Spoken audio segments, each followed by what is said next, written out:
Focus on Service with Ken Corby is brought to you courtesy Yes Careers Limited.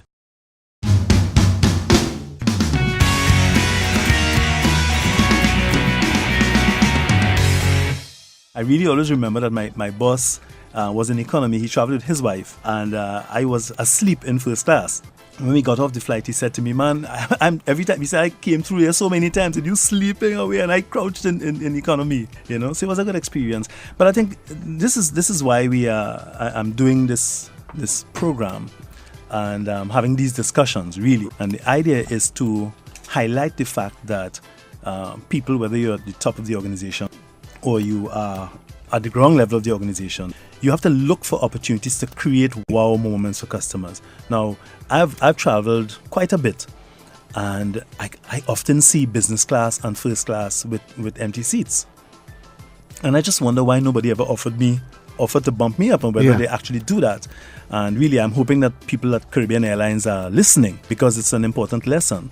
I am talking about this experience perhaps more than 10 years after it actually happened. And actually, it wasn't American, because I flew American, and then we took American again. Of course, we just, the baggage was checked in. And, so I don't want to be talking about American Airlines that, when we have Caribbean Airlines, and I am a loyal trainee. So it's an opportunity for organizations to learn and benchmark where we can make a difference in the quality of customer service that we give. And not just customer service from the standpoint of, the level of satisfaction that people get from doing business with us, but how are we really creating memorable moments? That's right. People remember good experiences very powerfully because it's emotional, but they also remember bad experiences. Of course. There was one guy in our office who came back after the season, and he really was very irate about an experience he had with a company that he bought some mini iPads, and he was really, really upset, and he had to go to consumer affairs. It took a lot of his time.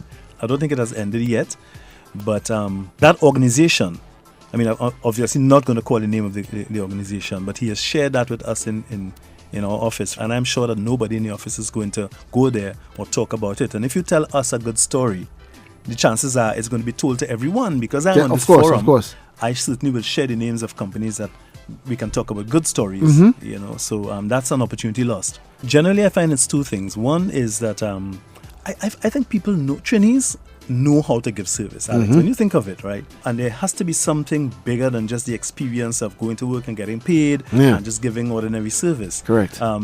There's a story that was given by a friend of mine who's a consultant. Her name is Sandra Husbands, and she really draws an analogy to show how West Indians can give good service. Okay. And she says, when Tanti May is coming back from New York or something like that, everybody goes to the airport. We are people, we travel in groups to the airport. We're waiting for this person to come back.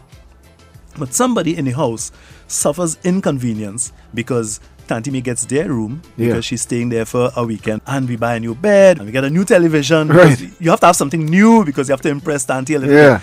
So we are like that as people. Something happens to us when, I think on two occasions something happens to us. When we get into very senior positions, something happens to us that still we can't explain. And something happens to us when we go behind the customer service counter. That imaginary line that's called the customer service counter. But we know how to give good service. The issue is, are we in an environment that we are comfortable when we go to work? That feels a little bit like we are part of this, we are wanted here. This is home.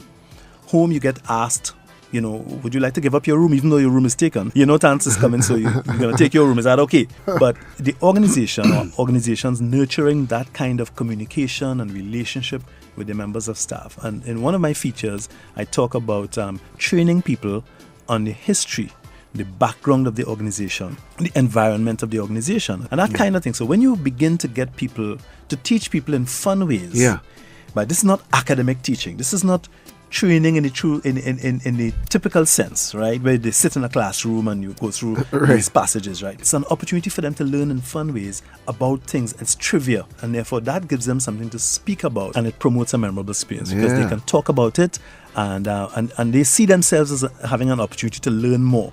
Yes Careers is fully interactive. Visit yescareerstt.com, upload your resume, browse jobs, and get customized training to help you make those dynamic, life-changing decisions. Like our Facebook page and gain access to our weekly radio discussions on customer experience, plus all that we offer at Yes Careers. Post your comments, share your own photos and videos of customer service wherever you go. Remember, at Yes Careers, we build people and organizations for business excellence. So click today, facebook.com/yescareers.